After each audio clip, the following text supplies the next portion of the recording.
might be effective. Right? So even in our report, which probably is at this point somewhat of a reasonable record of what's going to happen there in the mining area, right? We have only a guess as to which are the specific villages that are going to be affected. And what we did in our report was to take the most conservative estimate. That is, we said if there was a little bit of a doubt that this village may or may not be part of it, we knocked it down. Right? So that whatever estimates we made could not be challenged. That was our strategic way we wanted to position the report, was that in any figure we got, we downscaled it so that we didn't want to be challenged on our figures. Right? So that's the mining. So PPSS starts up, and there's this particular process by which the local population is looking at various political formations to kind of integrate into the struggle a certain leadership from those political formations. Right? And so currently the leadership in a certain sense is in the hands of the people who were brought in was this guy called Abhay Sahu, who is CPI, and from that same block, Erasma block, which is the block in which Jagat Singh Pur figures. So Abhay Sahu is the kind of the president of the POSCO Pratibodh Sangram Samiti. Right? So 2005 is when the MOU gets signed, and within around 6 months you have a movement that's on the ground that has put up barricades. Now the other interesting thing about this space, of course, then, is that, as I said, this is the coastal district and it's a delta area. It's a quasi-delta area in the sense that you have the Mahanadi, which breaks around 40 kilometers further up, and one part of that begins to further fragment in this area. And so there are only around 2 or 3 entry spaces in terms of organized roads into this area. Right? And so what the villagers did was, at all of these places, they put up barricades. They put up barricades and blocked off all entry into the area. So there was a gate, so everybody had to go through the gate. Unless you were one of the residents inside, you wouldn't be allowed in, etc., etc., etc. There were several attempts by both the company independently and by the government to break through that. Right? On occasion, they did succeed, but even when they succeeded, it was kind of half success in the sense that they would send in a few battalions of police, break through the barricades, and once they were inside, they were there to issue arrest warrants, this, that, etc. But the police force that would come in, because it was the size of the force that had been sent in was not enough to deal with this kind of fragmented space, would have to split. And invariably, what happened through 2006 and 2007 was that the villagers, at one point or another, would isolate enough of the policemen to capture them and keep them hostage for around 2 days before getting this wonderful thing that's emerged in all of these movements. They get a note signed by the cops or the company officials whom they've captured and kept away for 2 or 3 days. But they would get them to sign a document saying, we will not come back without permission. And then they would be let go. Right? So these strange things were happening. So in any case, so that's what started happening. So till May of 2010, that is for a period of 5 years, this process continued. Wherein, I mean, on one occasion, for instance, the company sent in a bunch of goons and some couple of company officials by boat. Right?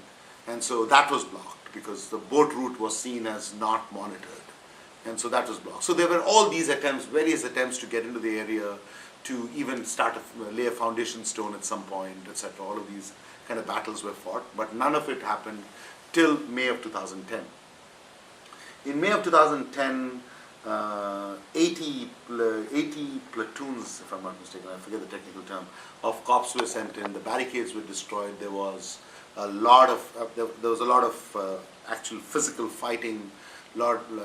Several people were injured.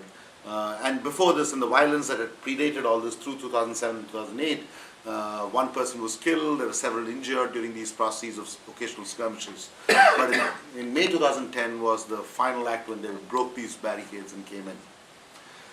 And that followed a brief period of negotiation between PPSS and the government, which collapsed, and it went back to a kind of a stalemate. And this was around the same time that several organizing efforts, one set from the Campaign for Survival and Dignity, which was the group that was responsible for the creation of the Forest Rights Act, they began to mobilize alongside PPSS and started pushing PPSS to ensure that forest rights claims are put in. Because this entire area around the 3 gram panchayats, around 60 to 70% of the land that is going to be taken over is officially forest land. Now, a little bit about the local economy, and that's what makes this an interesting case. The local economy is the primary crop that is produced in the local economy is pan patta, the famous Banarasi pan patta, which incidentally has got nothing to do with Banaras, except the fact that Banaras was the old trading post for it. Right? So the Banarasi pan patta is what is produced here, and it's a wine, the beetle wine. And so amongst the data that we collected, right, when we did our data collection, was we did focus groups, etc., was to try and understand the nature of the local economy in terms of in terms of just livelihood, right?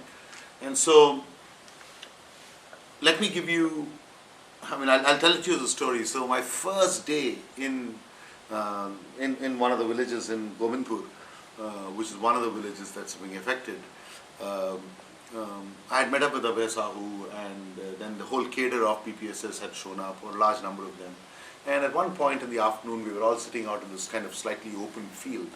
And there were several things that were kind of beginning to dawn on me. Right? One is that I realized we were sitting in a kind of a slightly cleared space, and what I could see was beach sand. Right? Sand that you would normally find on a beach. And for the life of me, I couldn't understand how anything could grow in a space like that. But when I looked around, there was a lot of vegetation. Right? It did look, quote unquote, forested, shrub forest, but nevertheless, it did look forested. So there was this first kind of incongruity that was running through my mind, which is, how is this particular kind of landscape? And I kept asking, which way is the sea? And they would point in the direction, and that general direction was seemingly completely forested or completely vegetated. Right? So I couldn't quite fathom how exactly this particular kind of land that was so close to it. And I kept asking, how far is the sea? And they said less than 3 kilometers. Right? So how it is that you have an area that is literally on the beach, or the beachhead of the bay, and can produce vegetation in that sense. So that was a kind of a bit of a thing that was going through my head. Simultaneously, I was trying to understand the economics of pan kheti. And so at one point, as we were all sitting around, I leaned across to the guy sitting next to me and said, "Aap pan kheti karte hain?" He said, "Haan, yeah, I do it." So I said, "Kitna zameen hai? 1 acre, 2 acre, kitna?" And he started laughing. I obviously made a mistake of some sort, and I said, "How many acres do you have?" And I started low. I thought 1 acre, 2 acres, and he started laughing. And so I shut up immediately, saying too early to start talking. So I was just there. I had just been there for 4 or 5 hours. And then 10 minutes later, I gathered up courage, and this time I leaned across to the other side, picked up the next guy, and said, "Aap bhi pan kheti karte hain?" "Haan, pan kheti karta hu." "Aapka kitna hai?"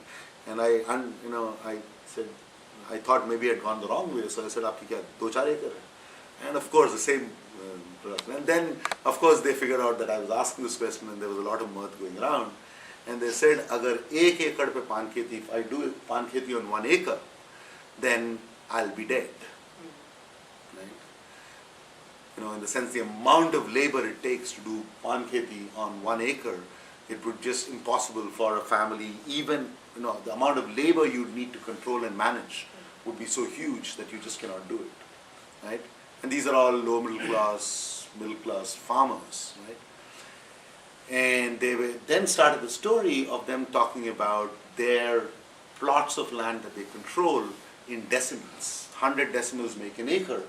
So in my first round of focus groups, I did not find anybody with more than 10 decimals. Right? And I won't go into all the economics. It's like, how many pan pattas do you produce in every 3-month cycle? How much is it? How much is the market rate? The market rate goes down in the winter, comes up in the summer, etc., etc. But at an average, with let's say 5 decimal land, the minimum monthly income you're producing for a family after, and I'm assuming a family which puts in its own labor, let's say 2 male members of a family maybe of the size of 5 or 6 people in a family with at least 2 male members, and hiring labor at various points during a 3-month cycle of production. The Panpata cycle is 3 months. At the minimum, that family was, with 5 decimals, was able to produce net income of around anywhere between 10 to 15,000 rupees per month. Right? So it's at that point that I began to understand the strength of the movement, as to there's a certain kind of middle class base to the movement also, right? In terms of, it's not middle class in some urban sense of the word, but within that kind of an economic context, one can understand that there are farmers with various, I mean, this is somebody with 5 decimal. If somebody has a little more than that, they have a lot more economic power. And even somebody with 1 or 2 decimals has enough economic power to sustain themselves as long as they can get their panpatta out. So many of the strategies of the local families have been to ensure that one male member of the family, even as the agitation began, was already outside the villages, was positioned in Bhubaneswar or Cuttack, right? So that if they could find a way to get the panpatta out, they could sell it in the market, etc., etc., etc. Right? So there were lots of different strategies of that sort that were being worked out.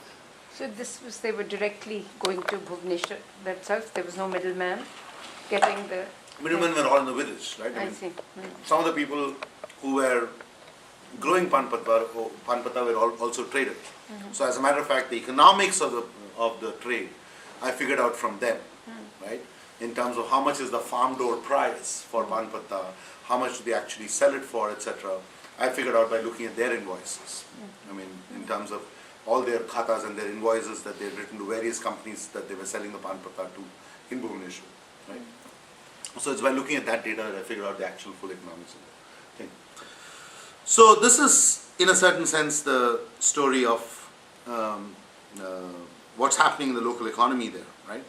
Now, I want to kind of highlight a couple more things about POSCO and then move on to... So, but what happened to the rate and the...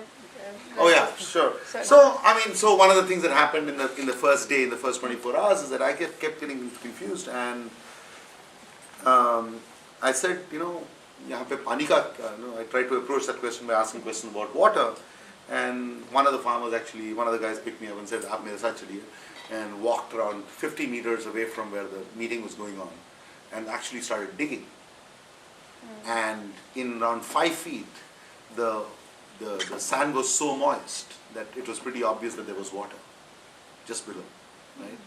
And then he took me to another, 30, 40 meters away to an actual kuan, which was just around 12 feet, 15 feet, right? And he made me taste the water. It was the sweetest water one could have tasted. So there's some kind of a natural formation there that prevents this salinity from seeping in, right? And I don't know what it is, but for instance, the walk from there, from the villages are linearly organized along the coast, 3 kilometers inland, so 3 to 3.5 kilometers inland, right? And it's a if you really examine if you start walking from one of the villages towards the coast, you're climbing a hill of wraith, of the sand, right? And it's completely vegetated, right? And it's a fairly diverse kind of vegetation. You find everything from jackfruit to casuarina trees to drumsticks and all a range of vegetables, a range of fruits. So you find a really interesting set of vegetation there. And in the middle of all these are planted these pan kheti sheds, right? Because panpatta has to be covered. It cannot be exposed to direct sunlight, right? So these sheds are in the middle. As you walk through any of these forested patches, it's a clearance, and you have a pan kheti shed with these bamboo frames inside where the vine is growing. And it's a lot of different kinds of forest produce that's even used to, these days they've moved to actual bamboo for the frames, but otherwise it was a casuarina locally that was used to create the shed, etc., all of this. So you start walking and you're climbing through the shrub forest with occasional clearings where these pan kheti sheds are there. And then you hit this top and suddenly there's no more vegetation and it's a steep fall into the beach.